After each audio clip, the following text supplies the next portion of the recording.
Avin connaissait quelques fermes et châteaux.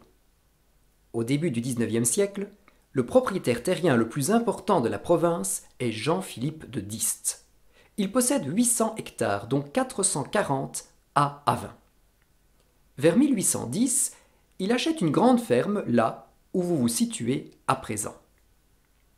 Son neveu, Jean-Baptiste de Diest, hérite de cette ferme et de tout le domaine. Jean-Baptiste est bourgmestre d'Avin de 1858 à 1861, et par la suite, plusieurs descendants de cette riche famille sont également bourgmestres du village. Dans les années 1830, Jean-Baptiste de Diest fait construire une autre ferme, un peu plus petite, à proximité d'une ferme appartenant à la famille Strel. Nous pouvons voir ces trois fermes sur une carte des années 1870. La ferme Strel est démolie au début du XXe siècle. Ces matériaux serviront aux constructions des Avinois. De la petite ferme de Diest, il ne reste plus que l'immense grange du XIXe siècle. Le reste fut rasé vers 1985. La première ferme de Diest, au nord-est, eut-elle davantage de chance? Au début du XXe siècle, le troisième Jean-Baptiste transforma la grande ferme. Il garda la grange de 1797 et construisit des écuries. La cour centrale fut transformée en parc. Le nouvel aspect du bâtiment explique qu'on le qualifia de château de Diest sur les cartes postales d'époque.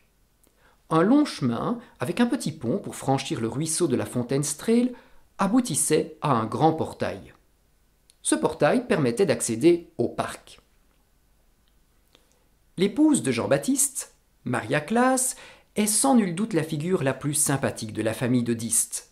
C'est elle qui offrit le terrain pour construire un presbytère, un cercle paroissial, le couvent des Sœurs de la Providence et l'école catholique.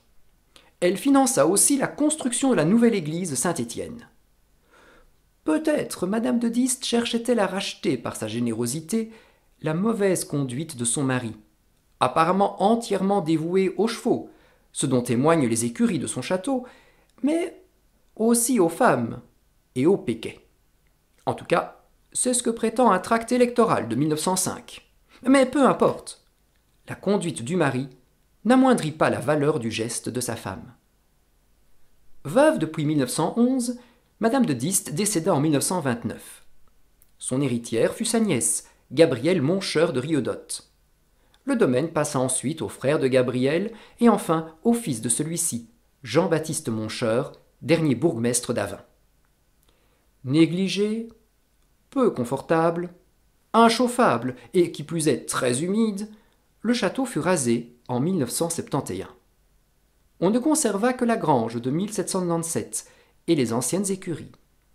Celles-ci furent transformées en manoir, appelé le manoir Moncheur. Grange et manoir sont toujours visibles aujourd'hui dans le lointain.